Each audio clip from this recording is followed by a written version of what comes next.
हाय, अब मैं क्या करूं? डिब्बा खाली है, बाहर बर्फ गिर रही है और कुक्कू गुड़िया को बहुत भूख लगी है। अगर मैंने कल कुछ काम नहीं ढूंढा तो हम भूखे ही रह जाएंगे। मम्मा, क्या आज फिर हम सिर्फ गर्म पानी पीकर सोएंगे? पेट में चूहे दौड़ रहे हैं। नहीं मेरी बच्ची, माँ अभी जिंदा है, तू बस सो जा। कल मैं तेरे लिए ढेर सारा दाना लाऊंगी। रात की ठंड इतनी तेज थी कि रानू की पतली चादर बच्चों को बचा नहीं पा रही थी। मम्मा, ये चादर तो बर्फ जैसी ठंडी है। मेरे पैर सुन्न हो रहे हैं। क्या हम जम जाएंगे? मेरे पास आओ बच्चों, एक दूसरे से चिपक कर बैठो। काश मेरे पास रुई खरीदने के पैसे होते तो मैं तुम्हारे लिए गरम रजाई बनाती। अगली सुबह रानू काम मांगने कालू कौवे के पास पहुंची। कालू भाई, आपके पास रुई का गोदाम है, क्या मुझे थोड़ा काम मिल सकता है? बदले में आप मुझे थोड़ी रुई दे देना। अरे रानू, तुम चिड़िया लोग सिर्फ मांगना जानते हो। रुई बहुत महंगी है, मुफ्त में कुछ नहीं मिलेगा। यहाँ से जाओ, मुझे अपनी गोरी के लिए मखमली बिस्तर बनाना है। रानू हरियाली तोती के पास मदद मांगने गई। हरियाली बहन, क्या आपके पास कोई पुराना बोरा या कपड़ा है? मेरे बच्चे बीमार हो रहे हैं। देखो रानू, व्यापार में कोई बहन भाई नहीं होता।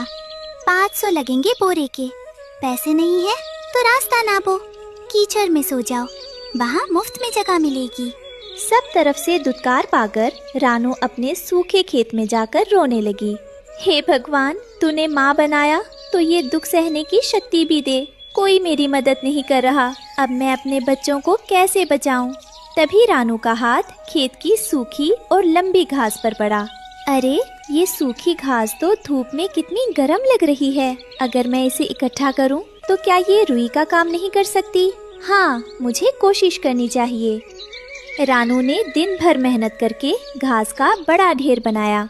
बस थोड़ी और घास। रानू, तुझे थकना नहीं है। ये घास नहीं, ये तेरे बच्चों की गर्माहट है। चोंच दुख रही है पर हिम्मत नहीं हारनी है।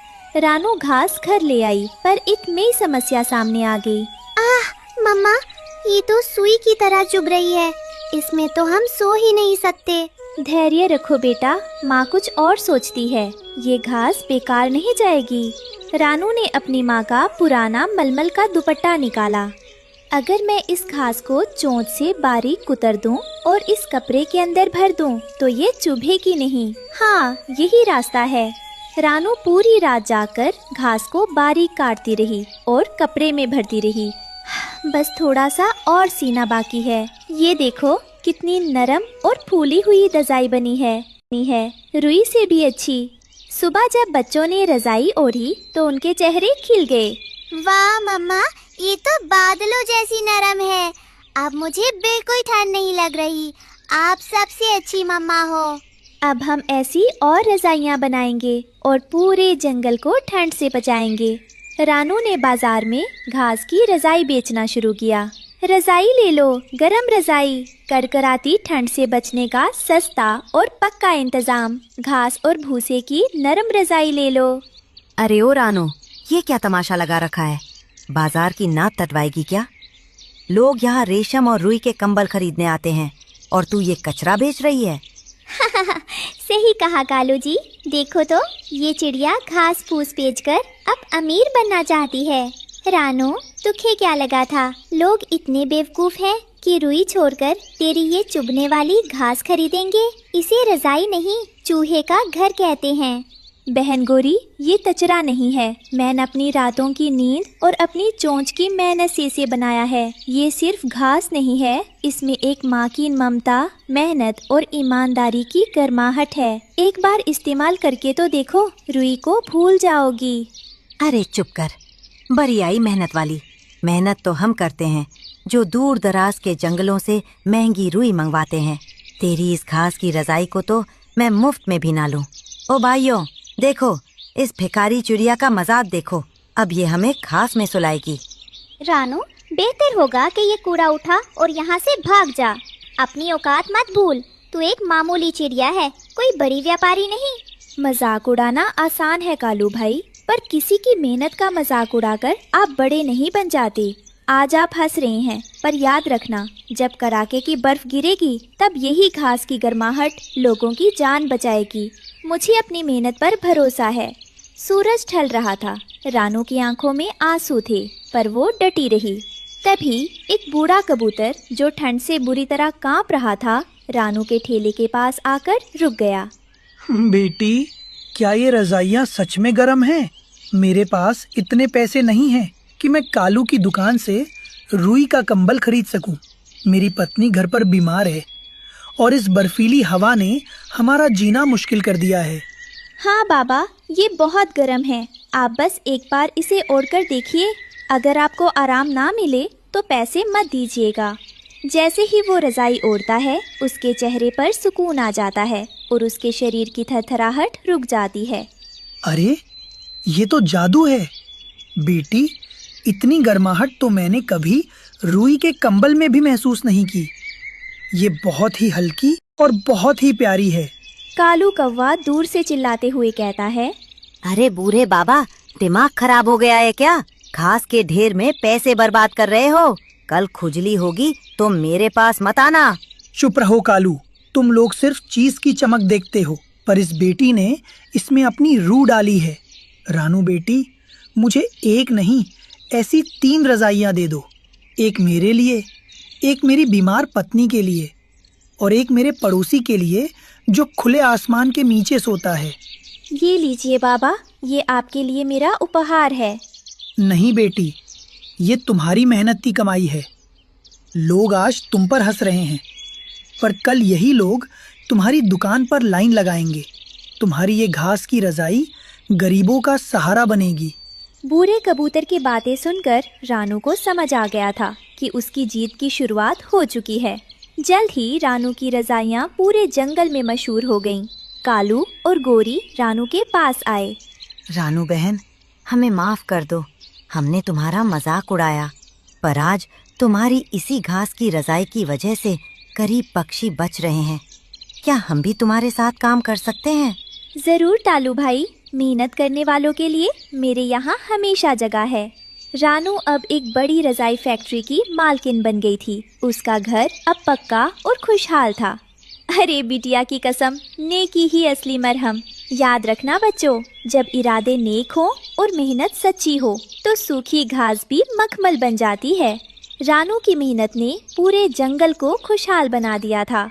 हर घोंसले में घास की रजाई थी, पर एक दिन अचानक आसमान काला हो गया और ऐसी बर्फ गिरने लगी जो कभी नहीं पिघलती थी।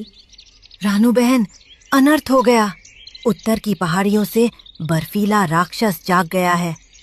उसकी सांसें जहाँ पड़ती हैं, सब कुछ पत्थर की बर्फ बन जाता है। घबराओ मत तालू भाई, अगर हमारी इरादे नेक है तो कोई भी राक्षस हमारा रास्ता नहीं रोक सकता। ठंड इतनी तेज थी कि रानू की साधारण घास की रजाइयाँ भी ठंडी पड़ने लगीं। जंगल के पक्षी कांपने लगे। मम्मा, रजाई के अंदर भी बहुत ठंड लग रही है। क्या हम कभी इस ठंड से बच पाएंगे? बेटी, इस बार हमें सिर्फ घास नहीं, कुछ जादू ही चाहिए होगा। रानू मदद के लिए पुराने बरगद के पेड़ पर रहने वाले बूढ़े उल्लू के पास पहुंची। रानू, इस कड़ाके की ठंड को सिर्फ सूरज की किरणों वाली घास ही हरा सकती है, जो तपते हुए ज्वालामुखी के पास उगती है। पर वहां जाना बहुत खतरनाक है। मेरे बच्चों और जंगल के लिए मैं अपनी जान भी दांव पर लगा सकती हूँ। रानू, कालू और गोरी आग उगलने वाले पहाड़ की ओर उड़ चले। वहाँ बहुत गर्मी थी। हाय, मेरे पंख चल रहे हैं। रानू, यहाँ तो बहुत आग है। यहाँ घास कैसे मिलेगी? देखो, वो रही वो लाल रंग की घास। वो आग में भी नहीं जलती। रानू ने वो लाल घास अपनी चोंच से काटी। उस घास को छूते ही रानू के शरीर में एक नई ऊर्जा आ गई। जल्दी चलो दोस्तों, हमें नई अग्नि रजाई बनानी होगी। वापस लौटकर रानू ने लाल घास को पुरानी घास के साथ मिलाकर नई रजाइयाँ सिलनी शुरू की। इस बार मैं इसमें अपनी ममता के साथ साथ सूरज की गर्मी भी भर दूंगी। अचानक एक विशाल बर्फीला राक्षस जंगल में आ पहुंचा। उसने अपनी ठंडी फूंक मारी, जिससे पेड़ जमने लगे।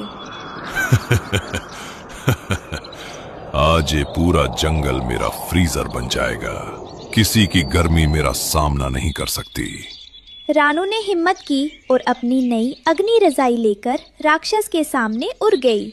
ये रजाई ओढ़कर देखो राक्षस, इसमें नफरत की बर्फ पिघलाने वाली प्यार की गर्मी है।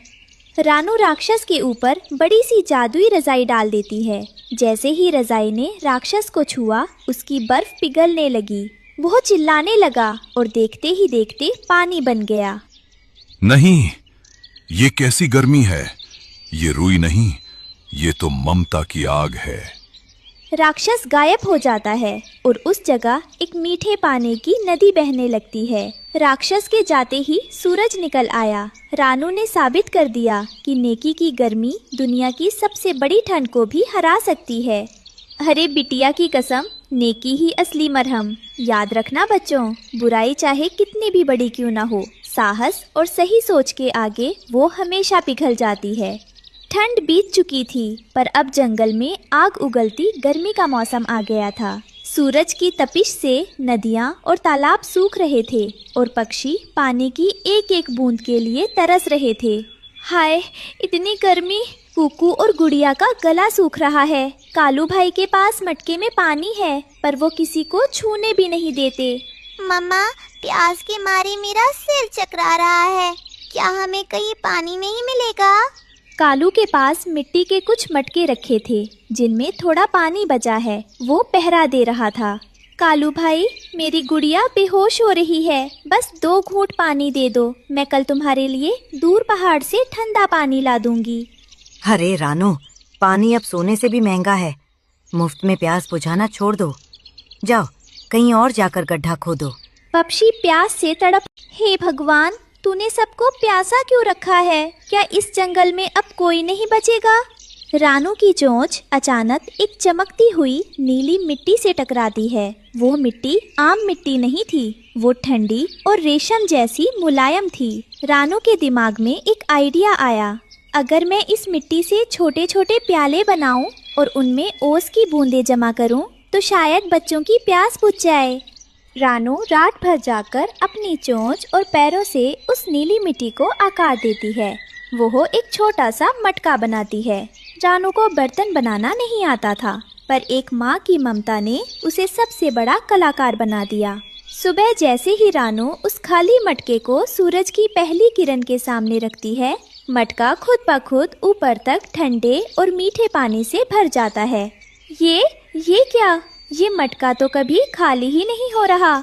ये तो कुदरत का करिश्मा है।